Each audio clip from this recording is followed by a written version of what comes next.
Rockets get their season underway tonight as the tension between James Harden and the team continue to rise. According to a report, Harden has gotten into multiple verbal confrontations with teammates, including one with rookie Jason Tate that resulted in Harden throwing a basketball at the rookie's head. And the latest report this morning is that Harden's status for tonight could be in question after social media posts show him at a club, yes, the same that Haskins was visiting, which would be in violation of the league's COVID protocol. So, Shannon, what happens with James Harden now? I just read what Jenny was talking about, and it says that the Houston Rockets are cooperating with the NBA, reviewing the footage, and to see if he is, he's probably going to miss tonight. But I'm going to find James Harden.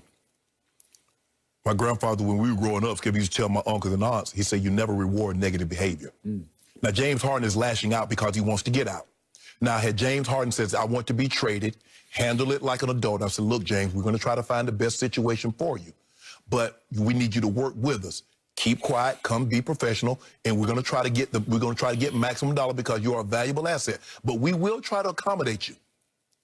But you coming here and trying to start confrontation with teammates and that's not going to happen. Now, I'm going to find you. Whatever the maximum for conduct detrimental is, I'm going to find you. And you're not going anywhere until I can get compensation that I deem as appropriate. Now, that's all James Harden. James Harden is throwing, I think James Harden is 30, 31 years of age. He's throwing a temper tantrum. It's the kid that can't get candy in the store and he lays out on the floor. Well, my grandma, you tell my brother, now, you boy, wherever you show out, you get wore out. I'll lay right down there with him. If I'm the general manager, I'm going to lay on the floor kicking and screaming too. You ain't going, James. You ain't going. We're not trading you until we get equal value. It's as simple as that, Skip. Now, this is ridiculous. This is utterly ridiculous. Skip, he knows it. That's why he was delayed in the training camp, Skip, because he was in the strip club that he had to wait 6 days. And he did this again on purpose. So I'm going to take his money on purpose. And I'm not trading him until I get compensation. So since you want to act like a jerk, I'm going to be an even bigger jerk. So I hear where you're going. I'm going to go another mile. It's obvious that James Harden is trying to act his way out of Houston. Yes. It's just painfully obvious, childishly obvious. Okay, got that. The problem with the NBA for owners and GMs is that the players have the power much more than they have in your league. Yes. Oh, absolutely. No question. So it's hard to pull this kind of stunt and get away with it, like win with this kind of attitude or MO to get out. Right. You try this in the NFL, you wind up, you go nowhere fast. Skip, you remember when T.A. tried that in Philly? He did. Yep. Andy says, nah, I'm good. I'm just going to go and send you home. Okay.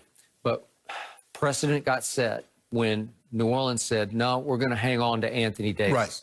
And several of the executives have been quoted since, even the owner's been quoted since, saying that was a mistake.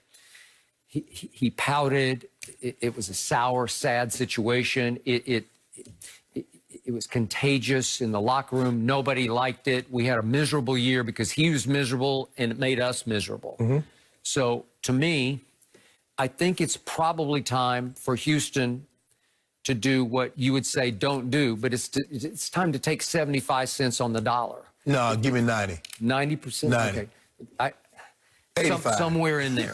Okay, I got you. Because I know you're not getting a James Harden superstar back in return. No. Now it's desperation time.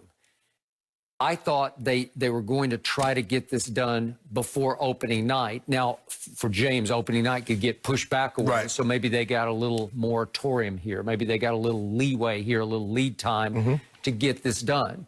Obviously, all the reports say Sixers still interested, Boston interested, Toronto interested, maybe even Denver interested in the West. But clearly, after what we saw from the Nets last night, they look like nuclear superpower. That all of a sudden, it's time for Boston, Sixers, Toronto to up the ante. But wouldn't you want to see what your roster looked like before in the regular season game before you added James Harden? Because Brooklyn was thinking we might need James, and after opening night, no, we don't need James. Wouldn't you want to look at your roster like 1 or 2 games? Unless you know Houston is over the proverbial barrel right now, and that you could steal James Harden.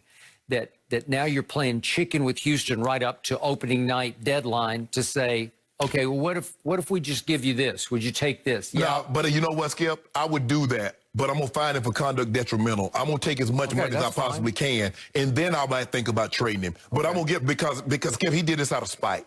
This was not a situation where it was an accident, because you did it before training camp, and he had to have 6 straight, he missed 6 days because you have to have 6 straight tests. But he did it again, and he did it on purpose. He did? So, no, I am going to fine you for conduct detrimental. James, that's a lot of money. I don't know how many game checks, but I'm going to get a couple of them. And then I'm going to ask around, and I'm going to keep him another week just cause. Because the difference was, although AD might have been pouting, AD wasn't throwing balls at people's head. Okay, what I don't know is, what if somehow Houston finagles a 3-way deal with extra teams involved, four-team trade. Okay. And James winds up in Toronto. Remember what San Antonio did? They shipped Kawhi and Danny Green up to Toronto. Right. Would James love that? Would that be a way out? Huh? They played in Florida. They played in Tampa or Orlando. Okay. So. All right. No, but I got you. But would he want to make his new home in Toronto? I think he wants any place other than Houston. Okay. But Skip, he do. Or is it, what I don't know is it Brooklyn or bust for James? Well, they said he expanded. That's what he said. But the question that I have, Skip, is that does James realize because they gave him autonomy in trades, say you either trade for Russ or I'm requesting a trade, you get me Chris Paul, does he realize Houston is in this predicament because of him? He put them in that predicament. And okay, they did everything in their power to make him happy and make themselves happy with the championship, and none of it worked. None of it. And it was always, don't blame me, blame him. Blame Russ, blame Dwight. And we blame Skip, and we blamed everybody. We blamed everybody. We blamed Mac D'Antoni. We blamed Dwight Howard. He was childish. And Chris Paul was always injured. And Russ was ball hogging. We blamed everybody except the common denominator that lasted through all of that. James Harden. James Harden is undeniable talent. He's revolutionary. He is. Oh, is he? But he's the problem. Okay, so let's deal with the Celtics.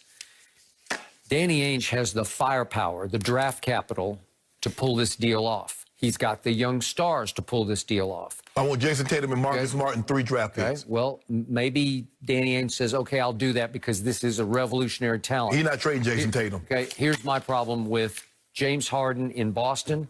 Those fans are demanding and they are tough, and they don't want superstars who fold in big playoff games.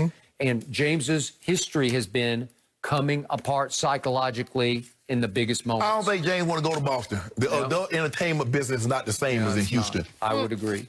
Atlanta might be able to be in play. What about Atlanta? Right now? That's how you're going to. No, he can't come to Atlanta, Skip. It'll be over. That's not how we're ending this discussion, Shannon. You think I'm just going to blaze by that? Okay. He had a whole menu. I'm moving on. Is Juju starting to get some heat for the Steelers' 3-game losing streak? Mike Tomlin had something to say about those dance moves, and we will discuss the whole thing with Antonio Cromartie next.